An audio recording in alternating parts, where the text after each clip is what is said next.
Peace and love. This is your humble brother Crumb, and I'm on the live with my good brother D Calico. And this is the late night show. No kids allowed. Brother, we got the Zelda game Decoded, the occult of video games. But first, brother, can you tell? It's your boy D Calico, a major affiliate of Crumb TV, always and forever. You know how we do. Just having to tell the occult of video games. I'm your local etymologist. I'm here to enjoy the show like y'all.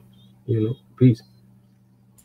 And brother, this is kind of a series we already did Mario. I did it again with brother Sergio.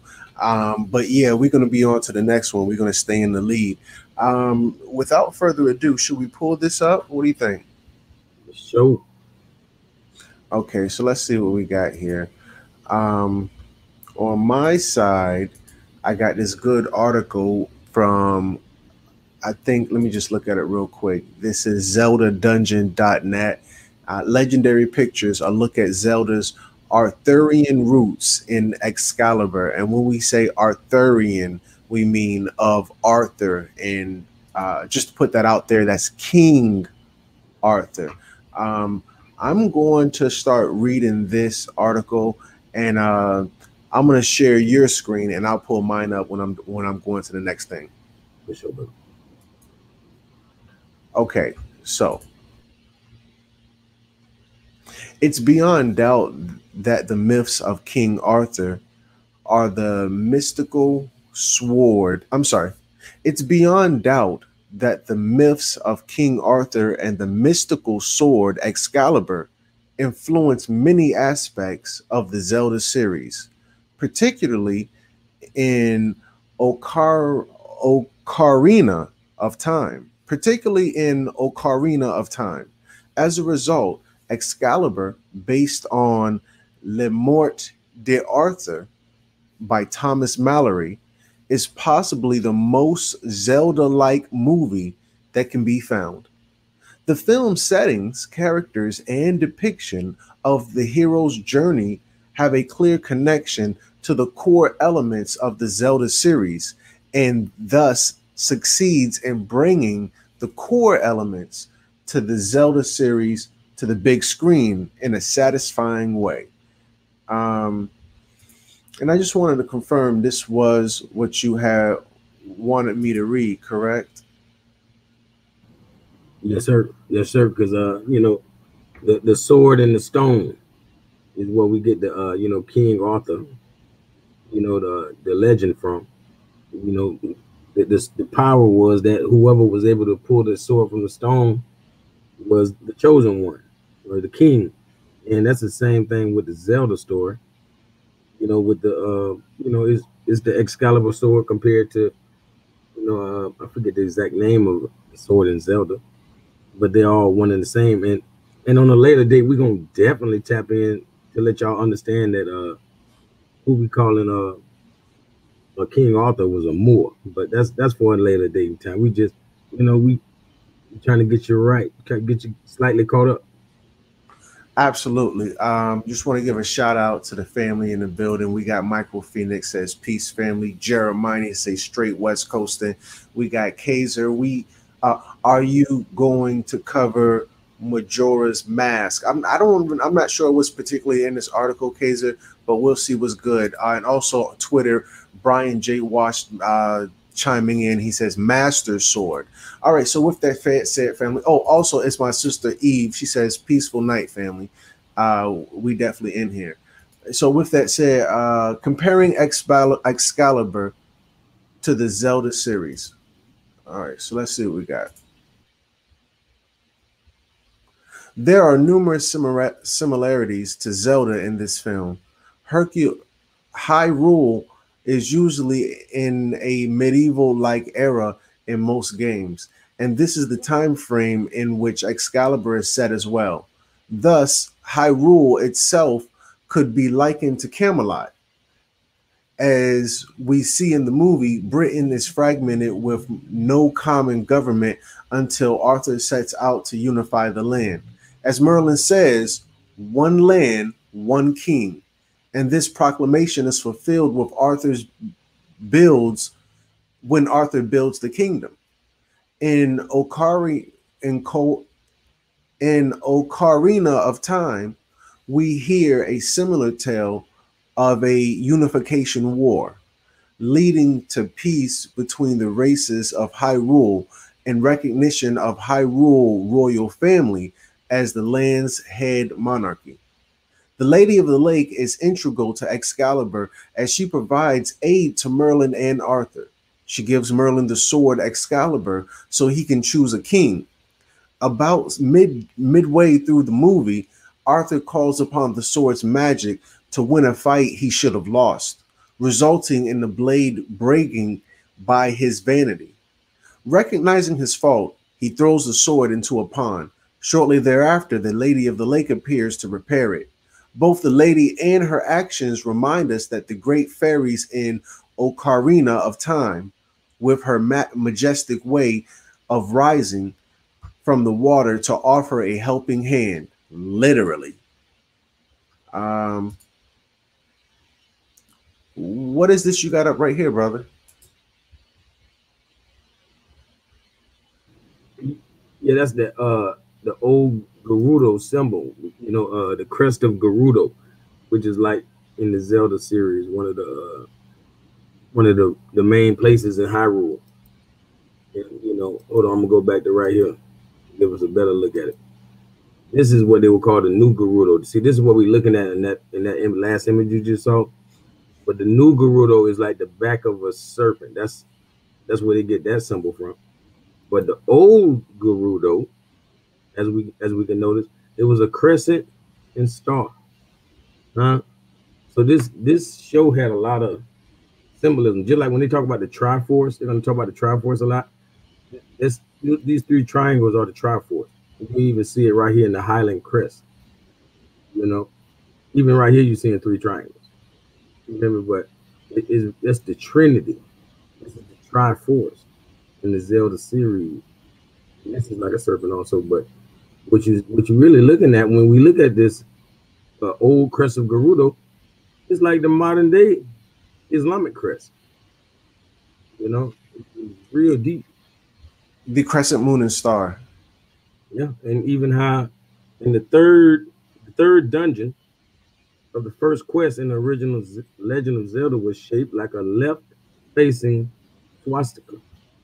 It's known as a manji. That's why, like me and Brother Taz, I always tell him, I say this is what I call, decoding Jumanji.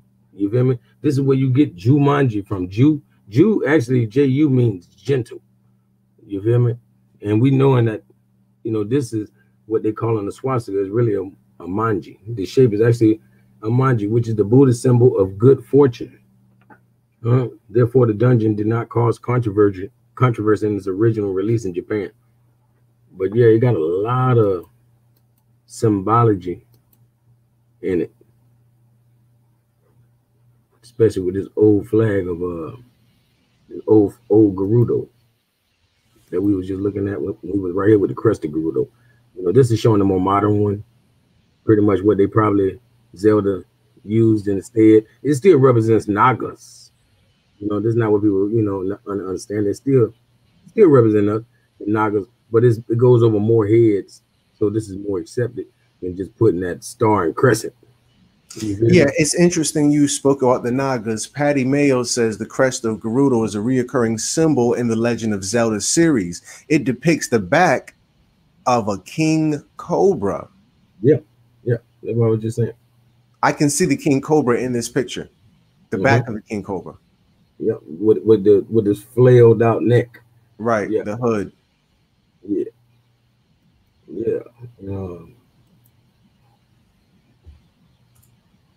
Like just some of the characters that live in Hyrule, part of that fight for for peace and for unification that they were speaking of. That's just some of the characters. The Gorons, which really like rock people. So that leads me to thinking about how we have a lot of structures that look like giants and animals, and they're rock. You feel me? They're stone.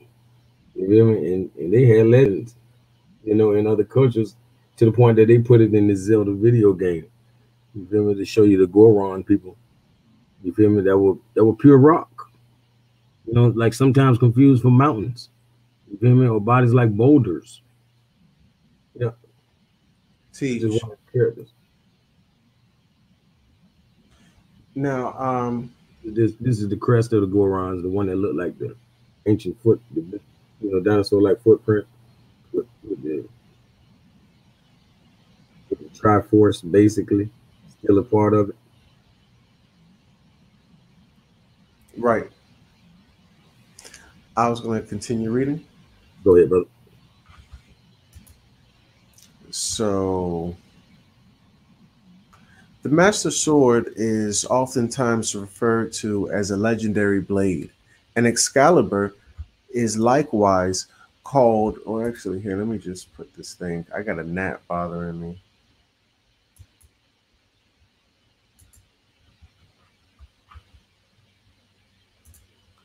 And let me see if I can. I guess that's good enough.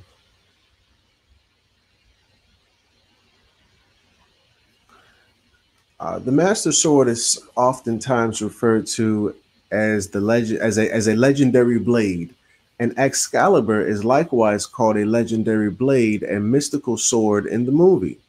Additionally, the Zelda series' iconic weapon is usually driven into its pedestal and can only be pulled out by someone in the future who is worthy.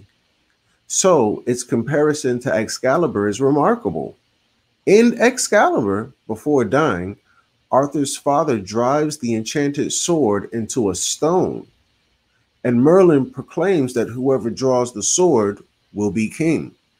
Naturally, only Arthur manages to draw it from the stone by his birthright, giving him an even stronger resemblance to Link, the main character from Zelda. Arthur and Link also share a common misfortune. They never met their parents. Arthur's father, Arthur Pendragon, bargained with Merlin so he could fulfill his lustful desire of the Duke of Cornwall's wife, Igraine. What Merlin wanted was the child they bore together so the future king would not grow up pampered. In Ocarina of Time, Link's mother takes him into the Kokiri forest to escape the war being waged in Hyrule, and she dies of her wounds after entrusting him to the great Deku tree.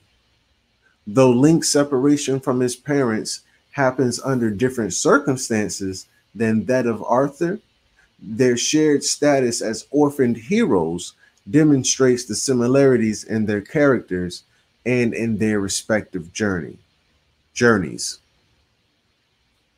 Uh, shall I continue? Yes, sir. Okay. So you can see the picture here of the knights at the round table. Once Camelot is built, Arthur sets up the round table. The knights of the highest stature get a seat at the table, where matters that affect the kingdom are discussed in a private forum setting. This is a lot like the Chamber of Sages in Ocarina of Time, which offers Link and the sages a private area to speak, as it is one of the only places untouched by Ganondorf's influence. Yeah. He's an important character. The tribe, they're gonna speak of the tribe that he comes from, but the Ganondorf, like like they're so matriarchal, and it's really going like almost primordial, talking about like how when it was only women, because this tribe produces women to the point that they only produce one male like every 100 years, and when they produce a male, he's automatically a king. So, it's like the Wakanda story too. How he had the women soldiers, women warriors. Ganondorf, that's all he had. He didn't have nothing but his whole nation was women, and he was the man. You know what I mean? Wow. But they also look at him as the god of the underworld. You know, so like he's like a devil. But he got all the divas with him. Interesting dynamic. Finally, the Holy Grail, a relic sought after in Excalibur. I'm sorry, let me start over. Finally, the Holy Grail, a relic sought after in Excalibur, reminds us of the Triforce.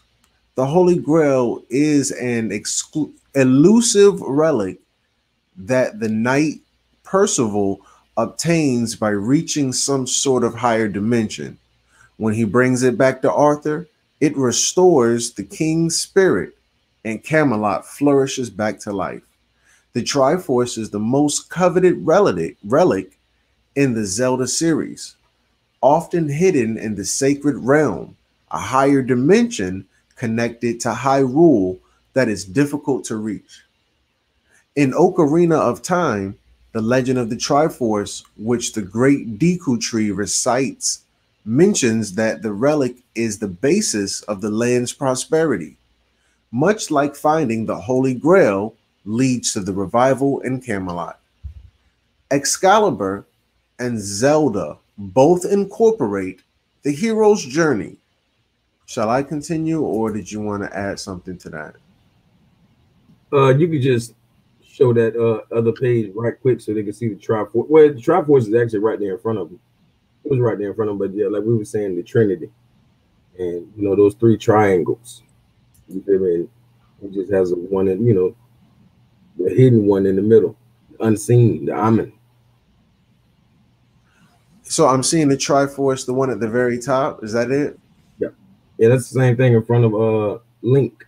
That's the name of the character who's that's their name for the character that's really uh King Arthur. Um, I had wanted to say, and I think this is my first time saying it. It's on my heart. It's in my spirit. Just to Mhm. let the family know that I am taking birthday donations. So for my birthday, you can send me a donation uh, on Cash App, money sign Crumb TV, semicolon, money sign Crumb TV. So I this is officially Scorpio season. Money sign Crumb TV. Um, if you want to, if it's on your heart, if it's in your spirit, if you believe that what we do on this platform adds value, then send your brother a birthday donation. I'm going to ask for $15 because my Earth Day is on the 15th. It's on the 15th, so I'm looking for $15 donations. That's at Cash App, Money Sign Crumb TV. So with that said, shall I continue reading, brother? Yes, sir. All right. Now, aside from these similarities, the core presentation of both the film and some Zelda games are nearly identical by virtue of loosely following the template of the monomyth. The monomyth, or hero's journey, is a cycle commonly used in mythic narratives. In summary, the cycle is comprised of three major parts: departure, initiation, and return. A hero lives an ordinary life until they are called upon to depart on an adventure. Once they answer the call, they must venture out into the unknown and complete a series of trials. They then face the greatest ordeal, and after emerging victorious, they gain some type of reward, either physical reward or some personal knowledge or growth for the hero. In Excalibur, Arthur lives as a squire in a village of commoners. He accidentally pulls Excalibur from its stone, and Merlin set him on the path to become king to unify the land. Arthur ventures out beyond the village he grew up in and faces many trials, such as battles alongside his knights in the quest to build Camelot. When the kingdom is established, Arthur becomes exalted in an almost divine manner, i.e., apoth- a apotheos. How? What is this word, brother? Can you make heads or tails of it? Oh no, just not turning back. Oh yeah, apotheosis. You know, Apotheosis. That's it. or apotheosis. Yeah. Apotheosis. When the kingdom is established, Arthur becomes exalted in almost a divine manner, i.e., apotheosis. Then, You know, Theo means God. You know, we know that. That's why they're right, saying this is divine. Like this was godly. indeed, then Arthur faces his ordeal. His wife and his greatest knight, Lancelot, commit adultery together. Additionally, his half sister Morgana uses her magic to take form of Arthur's wife to become pregnant with a child to succeed the king. She bears a son named More, Mordred.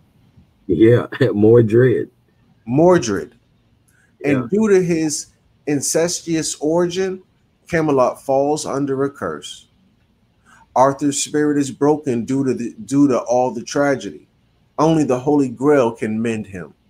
Percival takes the burden of the ordeal and obtains the Holy Grail, restoring Arthur's health so he can rally his knights one last time to kill Yeah, his son. His Mordred. son. His son. Yeah, Mordred. Before the battle, he finds his wife Guinevere leading a life of a nun. They end up reconciling, and she gives Arthur Excalibur. Moreover, during the battle with Mordred, Lancelot joins in turn the tide in favor of Arthur's army, but collapses due to old wounds. The king resolves his bitterness towards Lancelot, and the great knight dies with honor. Arthur kills Mordred, but is fatally wounded after the victory. In the end, Arthur is changed by being able to forgive and owning up to his own shortcomings. His reward is gaining access to Avalon. What a powerful picture. Yes, sir. Moving on. As for Zelda, many of the games follow the monomyth also, but in this case, Ocarina of Time is the best example. Link grows up Kokiri, in Kokiri Forest, and is called upon by the Great Dooku Tree to go on a quest to save Hyrule from the evil Ganondorf's plotting. He leaves the boundaries of the forest for the first time in his life and faces many trials, such as dungeons and boss battles. This leads to the hero of time's ordeal, which is facing Ganondorf. With the help of Princess Zelda and the sages, Link weakens Ganondorf so the evil king can be sealed into the gap between dimensions. With Hyrule saved, Princess Zelda uses the Ocarina of Time to send Link back in time to live out his childhood. According to Hyrule Historia, he uses his knowledge of the future to prevent Ganondorf's rise to power. The hero still has the Triforce of courage as well to collaborate his story to the King of Hyrule. His tale of time travel becomes legendary, especially between Ocarina of Time and the Wind Waker, where we see statues and paintings dedicated to the hero of time. According to legend, the people prayed for his return when Ganondorf broke his seal, so he did gain apotheosis after his adventures. Conclusion. To conclude, Excalibur is a good movie in its own right. It's seen quite a few movies based on Arthurian legend. And out of them all, this version is the one I enjoyed the most. The use of Carl Orff's O Fortuna is so epic. There are some memorable scenes too, like Merlin using the charm of making to transform Uther into a doppelganger of the Duke of Cornwall. Arthur fights with Lancelot that breaks Excalibur, and Arthur's encounter with Mordred. This movie also features Patrick Stewart and Liam Neeson in some of their first minor roles in films, which I thought was pretty cool. Furthermore, the connections between Zelda series and the Arthurian legends cover the Excalibur feel conspicuous. In addition to the points already established, there are still more connections that could be made, such as Helia's role in Skyward Sword being a lot like Merlin's, and the importance of knightly chivalry or heroic bloodline in the film and in some legend and in some Zelda games. Surely in Zelda's case, these correlations are not coincidental. Its roots in Arthurian legend are plain to see. I would definitely recommend the movie to any Zelda fan who is looking for Zelda-like film. There is so much it mirrors from Zelda. There is so much that it mirrors from Zelda, and as a result, it is definitely legendary. It is a definitive legendary picture out of my library of movies. All right, brother. So this is a good read. What do you make of it? I mean, if you could probably show the other page, I was just gonna be able to just tell them exactly what the Triforce is. Because it's saying the Triforce with all three pieces united. The Triforce is the ultimate force behind all things. It is capable of granting the wish of those who lay hands on it, but only the first person to touch it will have their wish granted. It is said that their wish will hold true until the user dies. The three triangles of the Triforce, which represent wisdom, courage, and power, have at times been split into pieces and scattered for fear of misuse. The Triforce does not discriminate between good and evil desires, but a balance of power, wisdom, and courage is required to unlock its full force. And one must demonstrate these qualities through sacred rituals. If someone unworthy touches it, the three parts will separate, and with only the piece best representing the one who tested remaining. The remaining two pieces will reside in those chosen by the goddesses, and a triangular mark will appear on the back of their hand. To obtain this true power, one must acquire all three pieces of the Triforce. As the separate pieces of the Triforce draw near each other, they will resonate as they try to become one. In Ocarina of Time, Ganondorf touches it, and it splits apart. All that remains in him is the Triforce of power. While wisdom resides within, the power resided with Ganondorf, while wisdom resided with Princess Zelda, and courage within Link, King Arthur, a boy who will become the hero of time. The battle of the Triforce is waged since its creation and shall continue without stop, whatever. But yeah, that's pretty much that's what the Triforce is talking about.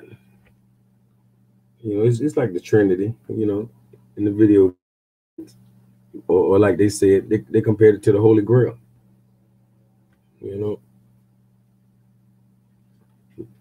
Those triangles are important to our cultures also. You feel me?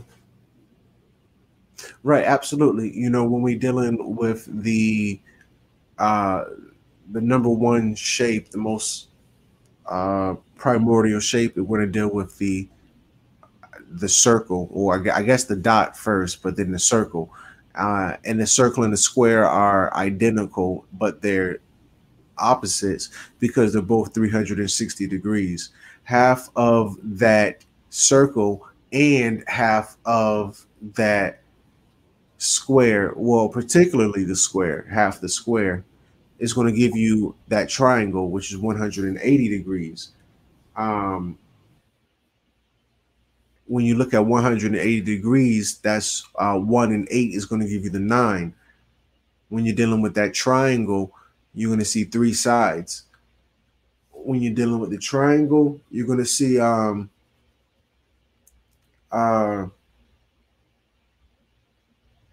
man, woman, and child. Death comes in threes. You're going to see a repetition of 3, 6, 6, 6. You're going to see, in terms of this 3, Earth, Sun, and Moon, proton, neutron, electron, good, bad, indifferent. The trifecta, the first 3 people, first place, second place, third place. There's going to be so many correlations to that triangle. The power of 3. I don't know if I think I said it. Death comes in threes. The power of 3 is occultic by all means. You got something that you're trying to share, brother? What's going on? Just unmute your mic. Let us know what you got here. Yeah, that's my apologies. I thought you could hear what I was saying.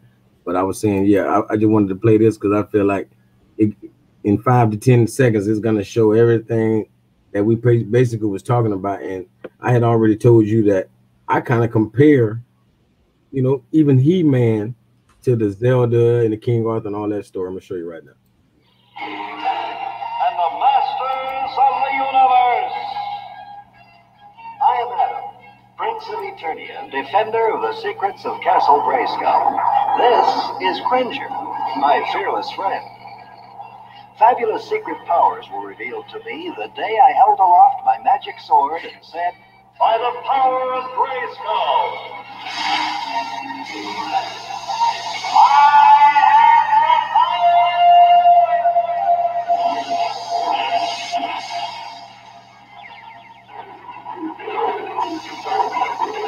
Cringer became the mighty Battle Cat, and I became He-Man, the most powerful man in the universe.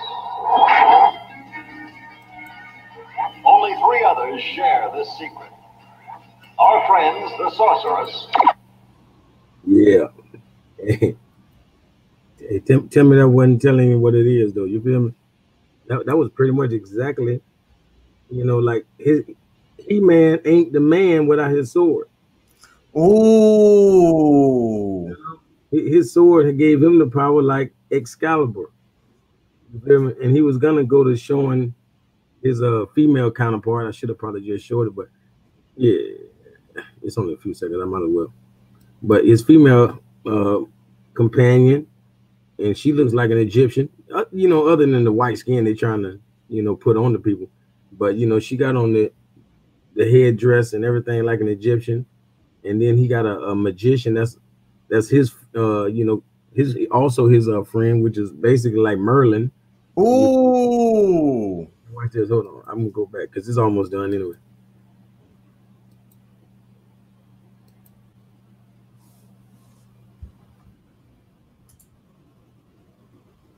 Others share this secret. Our friends, the Sorceress. Distance has been on all of our minds. Hey, look, they're trying to get off, huh? Ain't they something else? Yeah, just mute it and let it play. You gotta get. Yeah. This is racism. Yep. All right, there we go. Back to the program. Our friends, the Sorceress. You see her? And Orko. Together. Yeah, you saw see that. You see her? She coming off, like Hyrule and like the rest of the crew. You feel me? she got the the Falcon headdress or the Hawk or whatever. Our friends, she got it going on. And she has the Ma'at thing with the wings as well, angelic. All of that. You feel me? That's exactly what it is. Sorceress. And then his homeboy. He can be compared to a lot of different things. But see, that's what I was saying. His little magician, that's his Merlin. You feel me? Right. Like all of it. Like his little castle that he was protecting right here.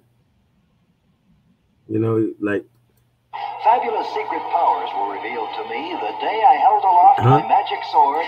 The day he, fabulous magical secrets were revealed to him the day he held his magical sword. And Hey, it's like Highlander. You know, when they chop a head off, they get strong. Mm. So that sword gave them power. They knuckles never would have. You know. Said by the power of Grayskull. You see that castle? You know the skull mountain, almost like a kind of remind you of a holy. And you see the symbol on his chest. You see it. Yeah, that's like that. Yeah, that's that. Like you can find that on the KKK Bible. Like the holy. That's that Roman cross. Yeah, the KKK Bible is called the Quran, spelled with a K. The Holy Quran or something like that. Yeah, and you know, they definitely got their Roman influence all on them. They're showing you, you know, the Romans.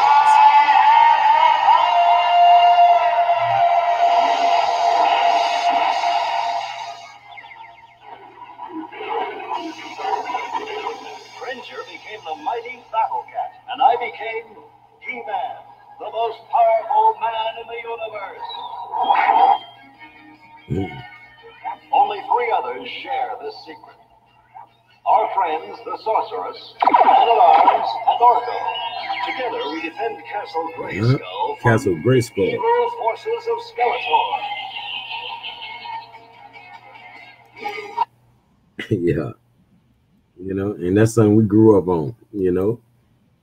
We went from He-Man to Zelda to King Arthur to the Moors who are the real knights of the round table.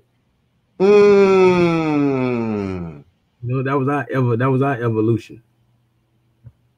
And you know, we're gonna have to take everybody else through this trail. You feel me? You know, once you walk that path enough times, you know, it's a road now. You feel me? Right. Yeah. Well, brother, you took me down a rabbit hole on this one. Yes, sir. You already know we always got to bring. Hey, make sure that everybody start packing their carrots. You know, when we go down these rabbit holes, you got to bring your lunch. So, bring your carrots. You know, and hey, pack it up. Let's go. It's going to be an all-day trip. You already know. So this has been another episode, the late night show. No kids allowed. The kids should be in bed by now. Only the adults are up. Got your whatever candles burning. You know, you got some incense, some sage burning. You know, this is a cool evening thing. Brother, can you give us your last words? I mean, you already know it's the cult of video games. You feel me? It's your boy D Calico. You know, until next time. Peace. Until next time, brother. I definitely appreciate it. Peace.